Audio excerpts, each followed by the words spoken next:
Convido-vos a abrirem de novo as vossas Bíblias no livro de Josué, antes mesmo de passarmos para a passagem de hoje. Mas irmos mais uma vez ao texto de Josué, que foi, para aqueles que não estiveram presentes, foi a base da pregação do último domingo. Apenas para lembrarmos algumas coisas, não vamos ler de novo este texto, mas prestem atenção mais uma vez aos versículos que já lemos hoje, e que vão dos versículos 1 a 9 do primeiro capítulo. Vemos que Deus falou com Josué, que Deus ordena ou comissiona Josué para entrar e tomar posse da terra que ele lhes tinha prometido já desde os tempos de Abraão. Uma promessa renovada a Moisés, podem ver dos versículos 2 a 4. E portanto diz a Josué: vai e toma posse desta terra que eu vos dou. Mas vimos que enquanto Deus ordena Moisés, vimos que a personagem principal deste texto não é Josué, não é Israel, mas é Deus. Em quem colocamos o nosso foco e quem vemos sobressaído nestes versículos, de quem ouvimos inclusivamente a voz, é Deus. É quem Ele é e o que Ele faz. Vimos por isso que a grande segurança, a certeza que Josué e o povo de Israel tinham, não estava na sua capacidade. Deus não lhes ordena: vão, tomem posse da terra porque eu acredito em vocês. Não, antes pelo contrário, a sua segurança está em quem Deus é. É mais, por outras palavras, vão na confiança que têm em mim, não na confiança que têm em vocês. E por isso vimos que a resposta apropriada de Josué é a fé, manifestada na sua obediência a Deus. Certo? Josué tem que acreditar que aquilo que Deus está a dizer, Josué tem de acreditar que as promessas que Deus faz, ele vai cumprir. E é na certeza de que Deus cumpre as suas promessas que Josué obedece a essa ordem. Ou seja, que a nossa obediência é um resultado e uma manifestação da nossa fé. De que a fé manifesta-se sempre de uma forma obediente. Porque, obviamente, Josué não podia acreditar em Deus e ficar parado. Certo? Qual é a forma que sabemos que Josué acreditou em Deus? Como é que sabemos que ele teve fé nas promessas que Deus lhe fez? Porque ele foi e fez aquilo que Deus disse para ele fazer. E a pergunta então, e nós? Nós não somos chamados a tomar posse de nenhuma terra em particular neste mundo, mas, queridos irmãos, Deus continua o mesmo. Porque ainda hoje o povo de Deus é chamado à ação. E tal como nos tempos de Josué, nós somos chamados a ir na certeza de quem Deus é e com base nas suas promessas. O padrão mantém-se exatamente o mesmo. De que Deus continua a comissionar, a dar uma missão ao seu povo, mas espera que o seu povo cumpra essa missão na certeza de quem Deus é. Por isso convido-vos a abrirem as vossas Bíblias num texto muito conhecido, no Evangelho segundo Mateus, no capítulo 28. Vamos ficar de pé para ler os versículos 16 a 20. Mateus 28, 16 a 20. Um texto muito conhecido.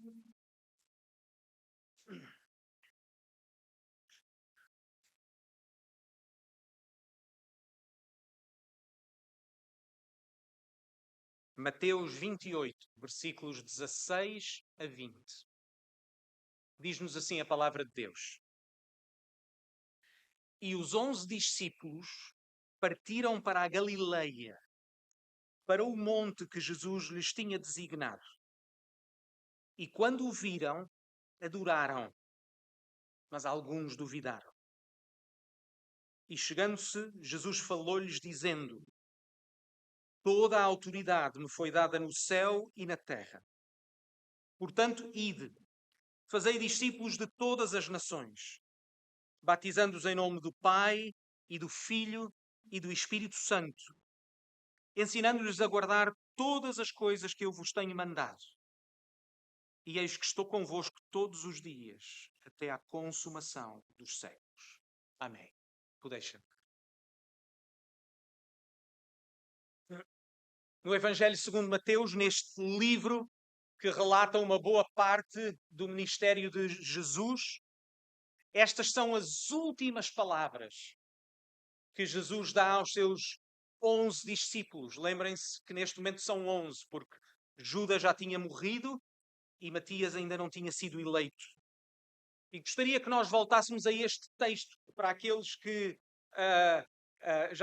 já são cristãos há muito tempo ou cresceram nos bancos da igreja, já ouviram este texto muitas e repetidas vezes.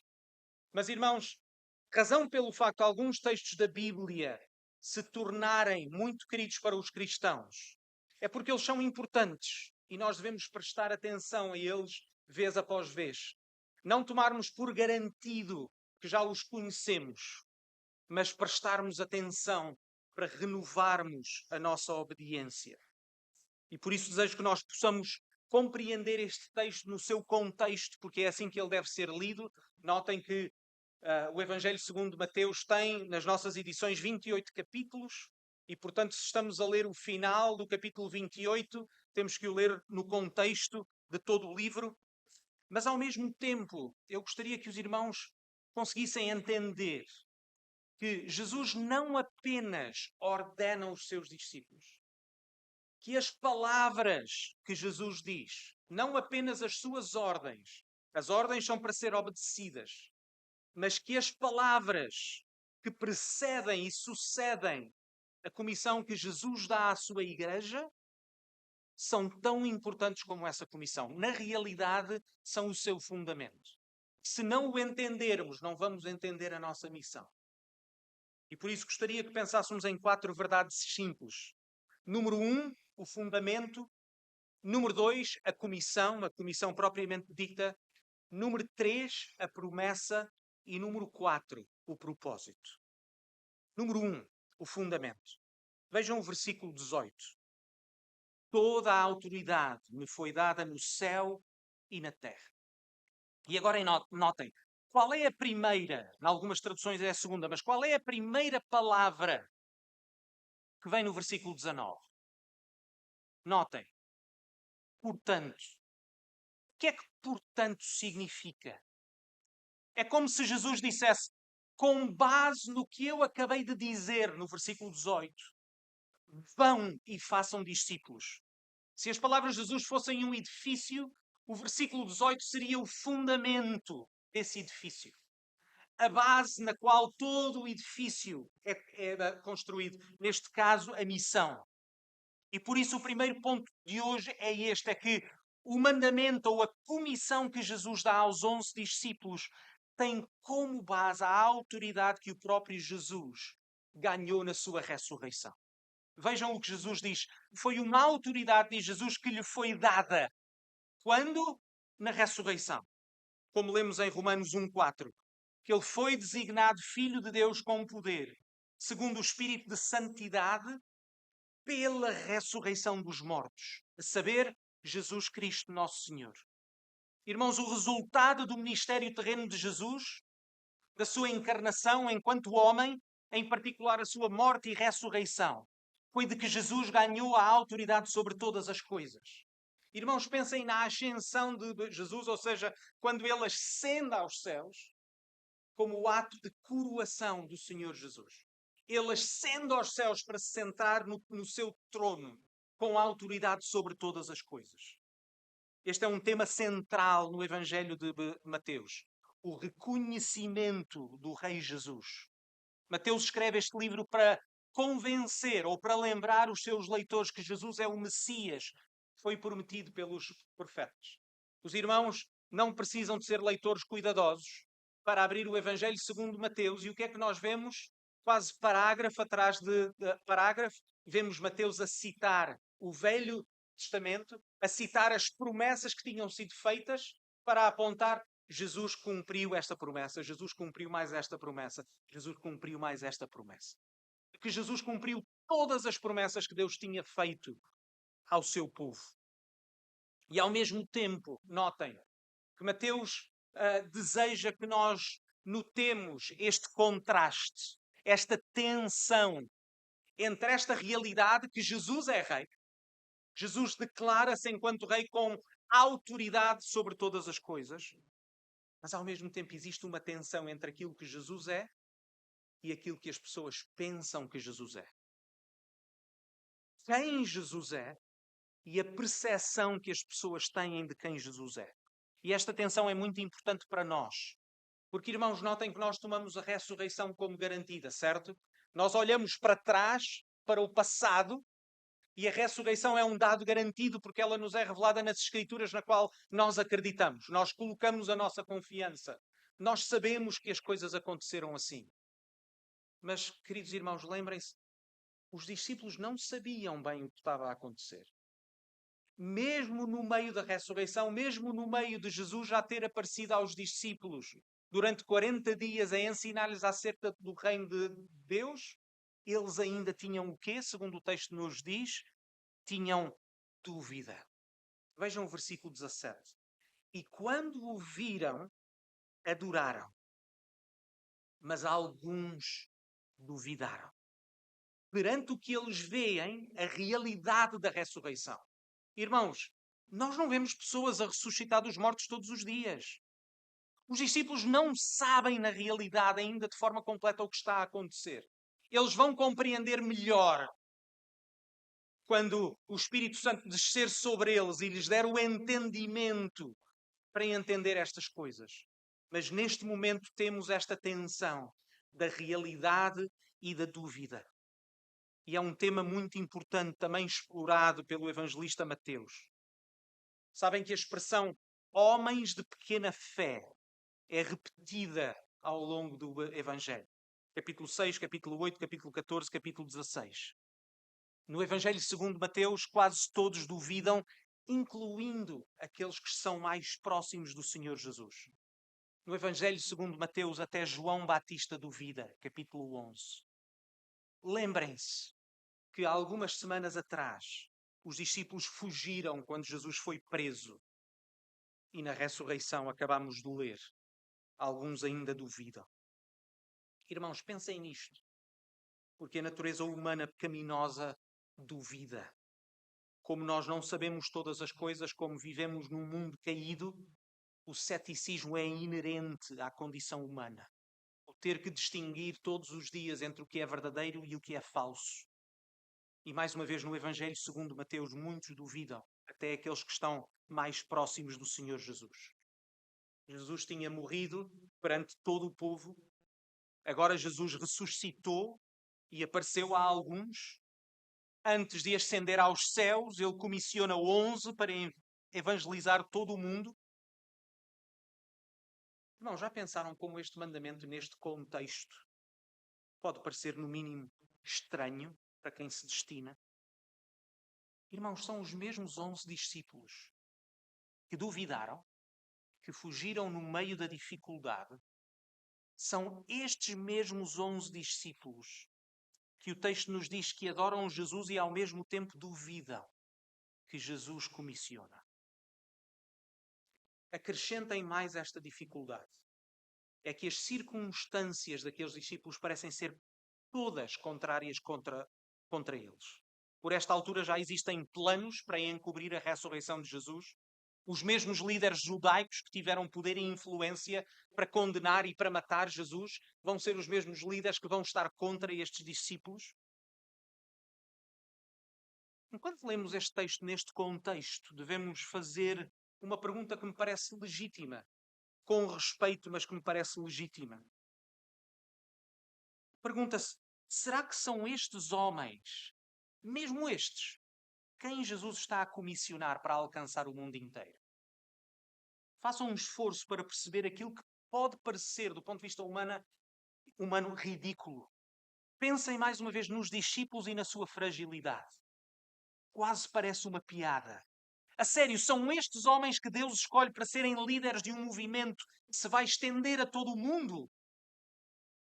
Irmãos, humanamente falando, todas as condições estavam criadas para ser um fiasco. Mas agora quero que pensem neste contexto humano, nestas circunstâncias humanas, e que contrastem com o presente. Passados 2000 anos, qual é a realidade da fé cristã? Pergunta-se, a comissão que Jesus deu aos seus discípulos foi e está ou não a ser cumprida? Aqueles discípulos cobardes foram ou não bem-sucedidos na sua missão? As circunstâncias puderam de algum modo travar o crescimento da fé? Estranhamente e contrariamente a todas as previsões humanas, o facto inegável para aquele que seja cristão ou não, mesmo para aquele que seja anticristão, mesmo para aquele que pense que a fé cristã é um embuste, uma mentira, ou que seja contra, existe este facto inegável. É que o Jesus crucificado e ressurreto chegou a todos os cantos do mundo e em todas as nações. Jesus é adorado. Entendem, irmãos? É que quando Jesus deu aquela missão aos seus discípulos, não deu uma missão com base na sua capacidade, na sua discípulos. Deu com base na sua autoridade.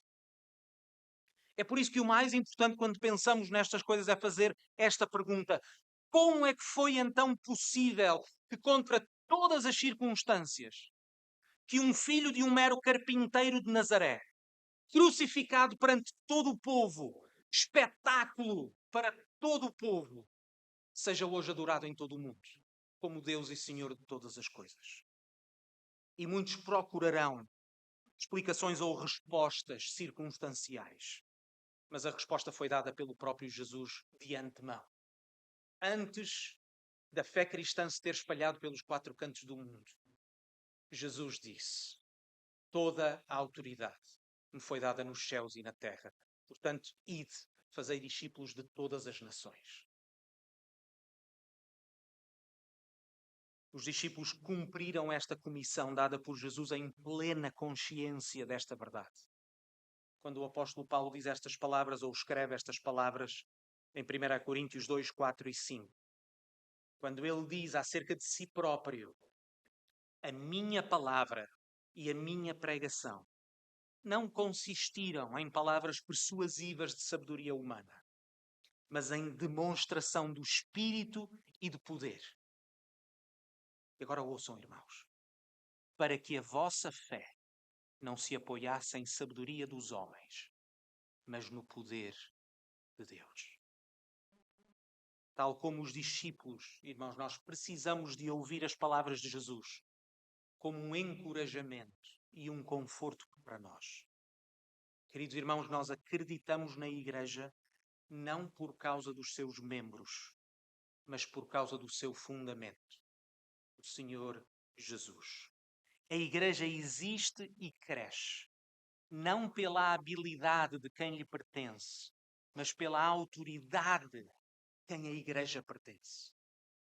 Entendem, irmãos?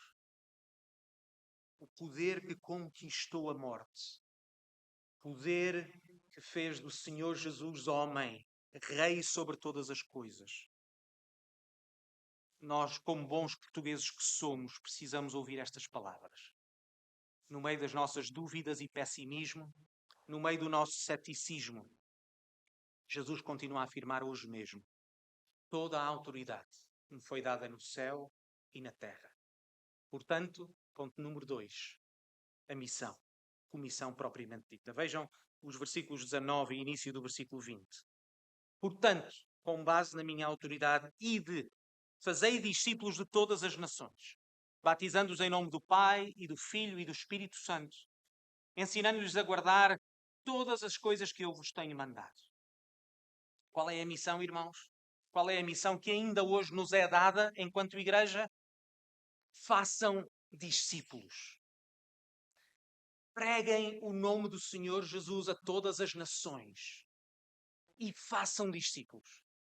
Convidem todos ao arrependimento e à fé e façam discípulos.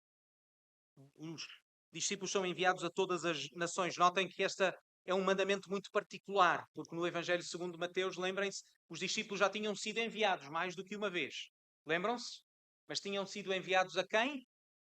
À casa de Israel. Pela primeira vez. O Senhor Jesus, enquanto homem, com autoridade sobre todas as coisas, diz: na minha autoridade, porque eu tenho autoridade sobre todas as coisas, vão. Façam discípulos de todas as nações. Não apenas judeus, mas todos. Segunda nota, neste texto, irmãos, notem como a evangelização, por assim dizer, tem um significado mais abrangente do que muitas vezes atribuímos. Normalmente, quando alguém lê este texto, pensa em missões, certo? Pensa em evangelização propriamente dita do ponto de vista de conversões. Mas notem que a missão que Jesus dá aos seus discípulos, a missão que Jesus dá à igreja, é feita de duas formas complementares. Por um lado, aquela que normalmente mais é falada, os discípulos tinham a responsabilidade e nós temos a responsabilidade. A tarefa de anunciar o nome de Jesus àqueles que não o conhecem. Jesus dá a imagem, o sinal da união do crente com ele mesmo, que é o batismo. Batizando-os em nome do Pai, do Filho e do Espírito Santo. Esta é a primeira, é como que o primeiro passo para quando alguém se torna cristão. Certo? Nós anunciamos o Evangelho, as boas novas do Senhor Jesus, anunciamos a salvação a todo o mundo, certo? Dizemos a todos que foram criados por Deus, mas também dizemos a todos que estão condenados perante Deus por causa da sua desobediência. Mas que Deus fez aquilo que nós não seríamos capazes de fazer por nós próprios. Que Ele enviou o seu Filho Jesus para viver a vida perfeita que nós nunca conseguiríamos ter vivido. E para, naquela cruz, pagar o preço da culpa que era nossa. E que a todos aqueles que colocam a sua fé no Senhor Jesus como seu único e suficiente Salvador, quando acreditamos nas suas promessas, quando nos arrependemos verdadeiramente e mudamos de vida e passamos a viver uma vida de obediência a Deus, de que os nossos pecados são de facto perdoados. Somos unidos ao Senhor Jesus na sua morte e na sua ressurreição, e esse é o símbolo da nossa fé. É por isso que somos batizados apenas uma vez, certo? Em que alguém, quando chega à fé cristã, qual é o primeiro passo? É o batismo. O batismo na água, que é a imersão daquele que professa a sua fé no Senhor Jesus. E que professa que agora, não mais eu, que morro para uma velha vida, e é imerso na água e sou ressuscitado com Jesus para uma nova vida. Com os pecados perdoados, reconciliados com Deus, com a esperança da vida eterna. Este é o passo número 1 de fazer discípulos. Mas notem que o texto não termina no passo número 1. Continua no passo número 2. O batismo é o primeiro passo da vida cristã. O batismo é o primeiro passo de caminharmos com Jesus. O batismo é o primeiro passo da obediência, porque nós somos batizados, porque obedecemos ao mandamento de Jesus para sermos batizados. Mas esse é o primeiro passo. O segundo passo, diz-nos o texto, vejam, ensinando-lhes a guardar, ensinando-os a cumprir, ensinando-os a obedecer todas as coisas que vos tenho mandado. Queridos irmãos, de uma forma, ou de outras palavras, de uma forma simples, é de sermos cada vez mais como o Senhor Jesus. Obedecermos àquilo que o Senhor Jesus manda não é mais do que sermos cada vez mais como o Senhor Jesus. Perfeitos como Ele é perfeito. E, irmãos, lembram-se na semana passada do que Deus disse a Josué? Versículos 7 e 8 de Josué, capítulo 1. Tão somente esforça-te e tem muito bom ânimo, para teres o cuidado de fazer conforme toda a lei que o meu servo Moisés te ordenou. Dela não te desvies, nem para a direita nem para a esquerda, para que prudentemente te conduzas por onde quer que andares.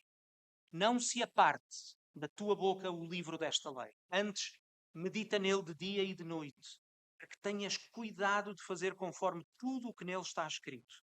Porque então farás prosperar o teu caminho e então prudentemente conduzirás. Queridos irmãos, este continua a ser o maior desafio da Igreja. A fidelidade, a obediência. Uma fé verdadeira é manifestada de forma visível na nossa santidade, na nossa obediência. Ou, por outras palavras, ensinando-os a guardar todas as coisas que vos tenho mandado. É isto que significa fazer discípulos. Significa anunciar o Evangelho, significa anunciar a salvação que temos em Jesus e chamar as pessoas ao arrependimento e à obediência, à fé. Fé e o arrependimento não são mais do que duas faces da mesma moeda, porque quem crê, obedece. Quem foi realmente salvo pelo Senhor Jesus, quer obedecer ao Senhor Jesus. Quem foi salvo, quer ser batizado. E quem quer ser batizado, quer obedecer a Jesus. Está a dar esse sinal manifesto perante tudo. Agora nota, irmãos, o final do versículo 20, ponto número 3. A promessa. E eis que estou convosco todos os dias, até ao final do tempo. Parem neste facto muito relevante, irmãos, que comissão que Jesus dá, mais uma vez, está como que ensanduichada numa afirmação da autoridade de Jesus e na promessa da sua presença. Entendem, irmãos? A comissão que Jesus dá, a missão que nós temos, só pode ser entendida debaixo da autoridade de Jesus e com a certeza de que Ele está conosco. Jesus podia ter simplesmente dado um mandamento, mas esse mandamento seria difícil de compreender sem este duplo fundamento. Irmãos, o que interessa realmente neste texto, o foco de toda esta passagem, mais uma vez, tal como era nos tempos de Josué, permanece verdade agora. Se nos tempos de Josué, enquanto lemos o início, aqueles primeiros versículos, o que está em foco é Deus e quem Ele é e o que Ele faz, qual é o foco do Evangelho segundo Mateus? Por que é que o evangelista Mateus escreveu o seu Evangelho? Acerca de quem é que ele escreveu? Acerca do Senhor Jesus. Não esqueçamos, queridos irmãos, o foco desta passagem, assim como o foco da nossa vida, é o Senhor Jesus, não somos nós. A razão de ser desta comissão é exatamente o facto de que o Senhor Jesus é o Senhor de todas as coisas. Por isso é importante realçar que o Evangelho segundo Mateus não termina com uma ordem. O Evangelho segundo Mateus termina com uma promessa.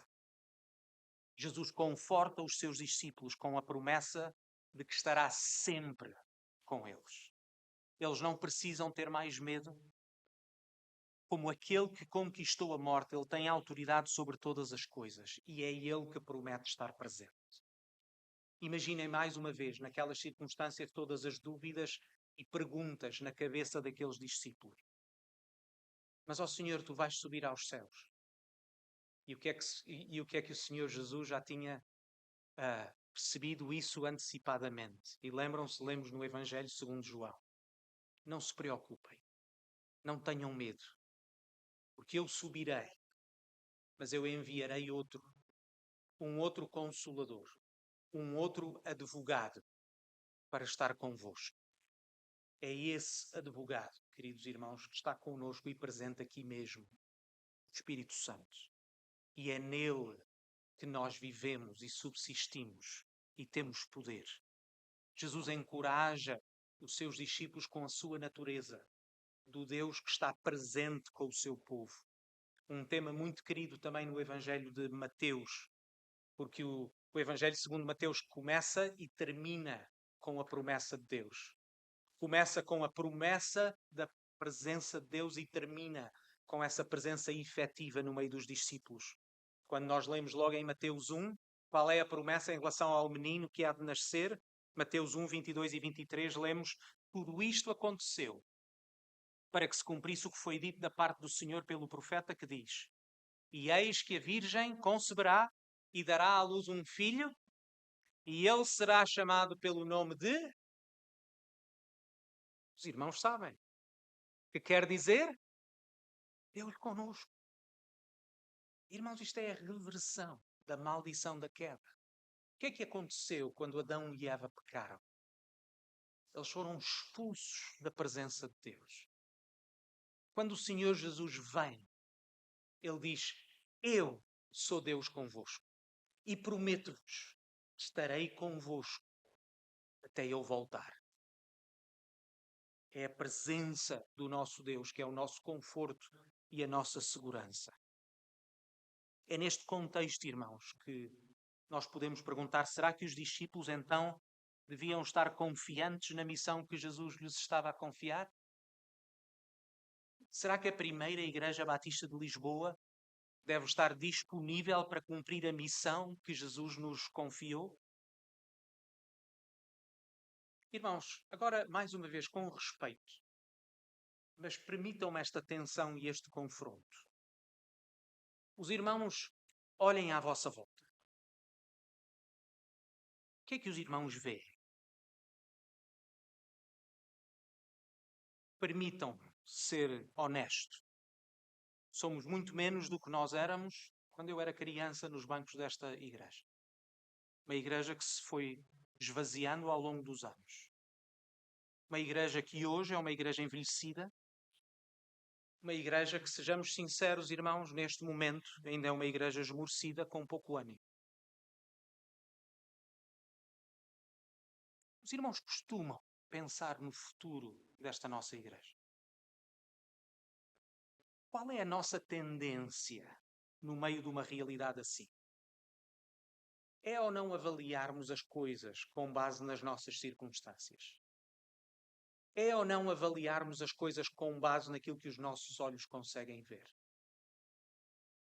Irmãos, permitem-me ser o mais direto possível. Queridos irmãos, a nossa situação não é de todo mais difícil do que aquela que os discípulos tiveram que sofrer e viver.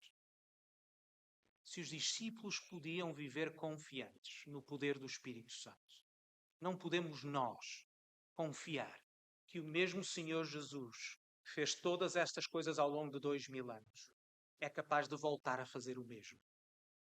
De que nós não estamos sustentados nas nossas forças, mas no poder do Espírito Santo. Irmãos, quem eram os 11 discípulos? Quem eram? E quem somos nós? De onde vem, queridos irmãos? De onde vem a nossa incredulidade e a nossa falta de fé? Se não olharmos demasiado para nós próprios e para as nossas circunstâncias. Meus queridos irmãos, mais uma vez, nós não vivemos numa realidade mais difícil do que as dos apóstolos. E a nossa confiança tem de voltar a ser a mesma. É na autoridade do Senhor Jesus. É na presença do Espírito Santo e no seu poder que esta igreja é capaz. Esta verdade tem sido, deixem-me dizer, meus irmãos, porque entendam que não falo de cor, não falo a dizer aos irmãos, os irmãos é que vivem esmorecidos. O problema é dos irmãos, não é irmãos. É um problema comum. Mas estas verdades são também o meu conforto e motivação. Muitas vezes, no meio de falta de fé. Muitas vezes, irmãos, é normal que na nossa humanidade nós questionemos se vale a pena, se existe futuro. Mas, queridos irmãos, é exatamente nesses momentos que nós somos chamados não a olhar para nós, mas a olhar para o Senhor Jesus. O Senhor Jesus que se dispôs, sendo Deus, tornar-se como um de nós. O Senhor Jesus que viveu no meio de nós. O Senhor Jesus que venceu a morte e está hoje vivo.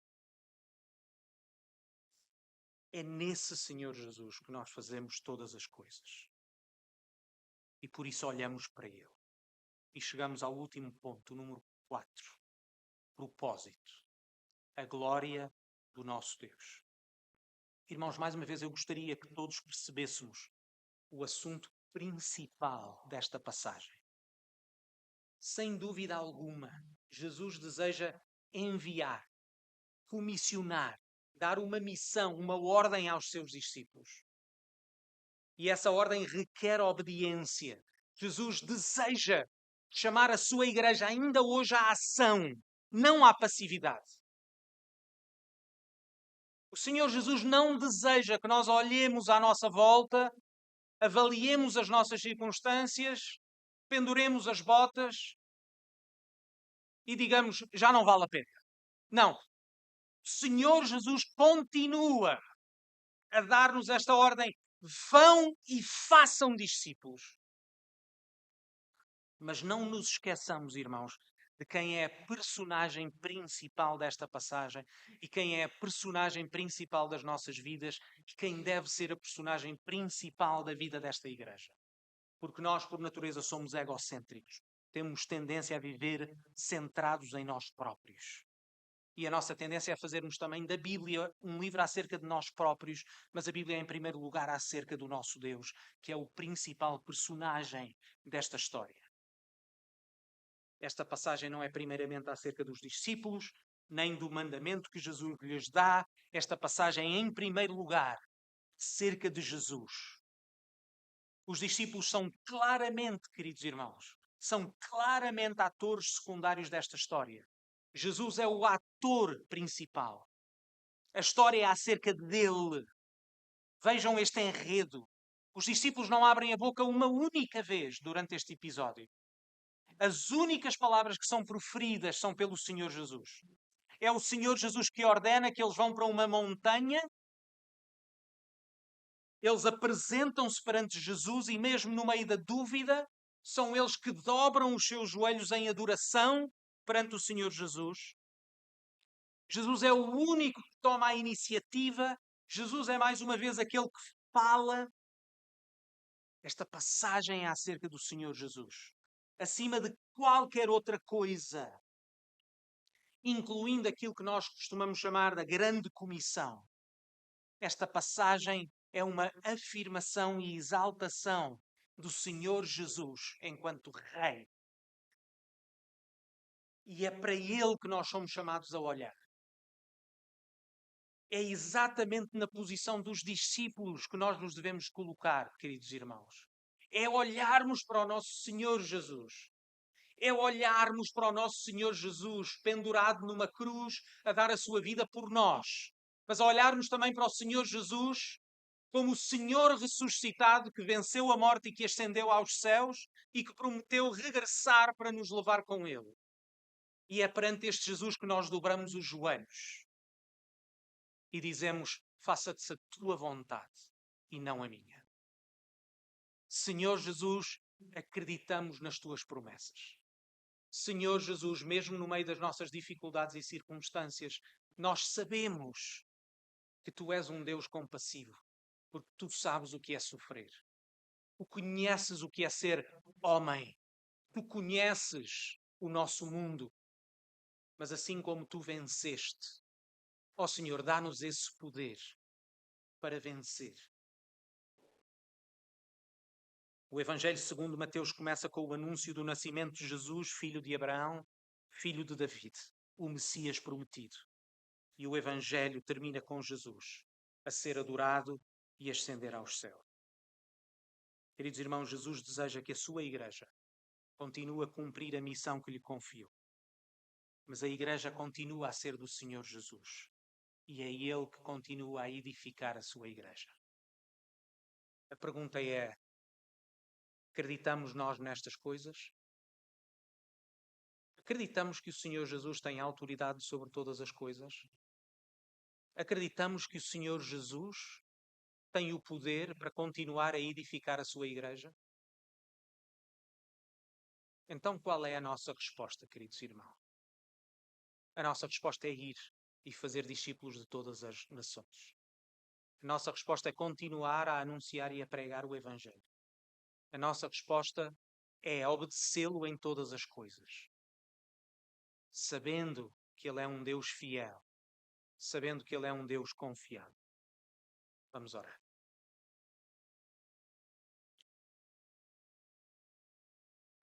Pai do céu, nós vimos a Ti a confessar a nossa dúvida e a nossa falta de fé.